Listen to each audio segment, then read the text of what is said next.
안녕하세요. 서울수면의원의 홍일희 원장입니다. 한 조사에 따르면 수면무호흡증 환자의 70% 이상이 발기부전 증상이 있다고 보고하였습니다. 40, 50대가 되면서 성적 욕구가 감소하고 발기력도 감소하는 경우가 흔하게 나타납니다. 이 시기에 코골이 무호흡증 또한 증가하게 됩니다. 대부분의 경우 노화로 이해하고 지내는 경우가 많지만 수면호흡장애를 치료한 환자들에서 성기능이 회복되는 경우가 많아 그 연관성을 정리해 보았습니다. 코골이 무호흡증이 신체에 미치는 영향에 대해 설명해 주세요. 잠이 보약이라는 말이 있듯 숙면을 해야만 건강함을 유지할 수 있습니다. 그러나 코골이 무호흡증 등의 수면 호흡장애가 있으면 교감신경의 항진, 혈중 산소 포화도 감소 및 전신 염증성 반응의 증가 등이 일어나게 됩니다. 이로 인해 잠이 조각나고 이에 따라 낮에 졸리고 고혈압, 뇌졸중 등의 심혈관계 질환, 당뇨, 치매 등 다양한 질병의 위험성이 높아집니다. 코골이 무호흡증이 성기능에 미치는 영향에 대해 설명해 주세요. 깊고 연속적인 안정된 잠을 자게 되면 자율신경계 중 부교감신경이 활성화, 즉 항진됩니다.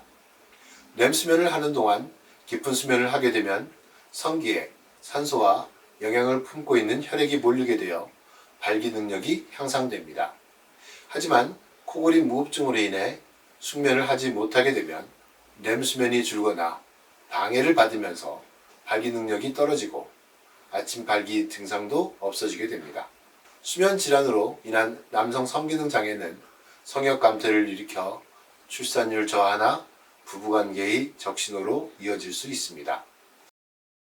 수면 장애가 남성 성기능 장애를 일으키는 이유는 무엇인가요? 코골이 무호흡증으로 인한 잦은 각성은 스트레스 호르몬인 코르티졸의 분비를 촉진시켜 남성 호르몬의 분비에 상당한 악영향을 줍니다.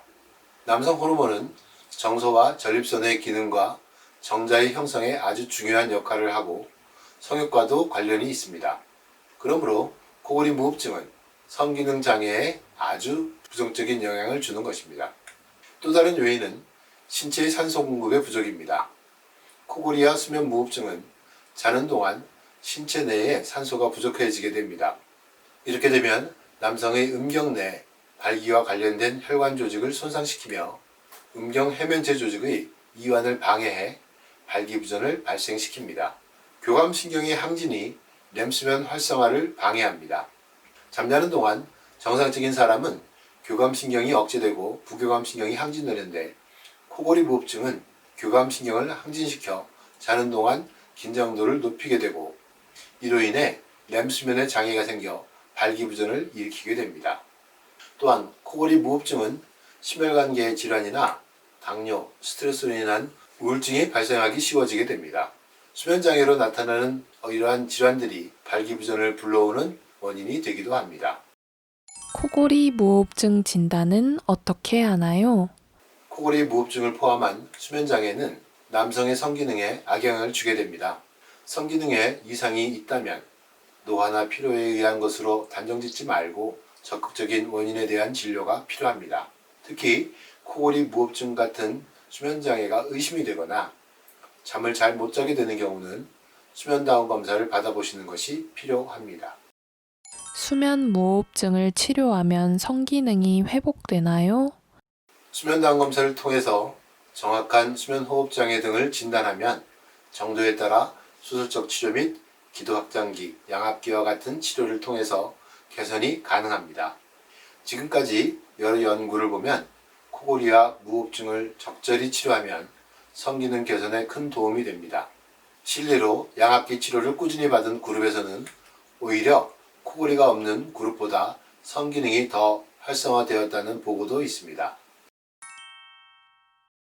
결론적으로 말씀드리면 바쁜 사회인들은 수면 부족과 수면 장애로 인해 남성 성기능 장애가 점점 늘어나고 있다고 합니다. 삶의 질을 크게 좌우할 수 있는 성기능 저하는 무조건 보신식품에 의존하지 말고 성기능 저하의 근본적인 원인을 찾아 치료하시기를 바랍니다. 특히 코골이 무호흡증이 있다면 적극적인 검사를 통해 진단하고 치료해야 합니다. 당신의 꿀잠을 응원합니다. 감사합니다.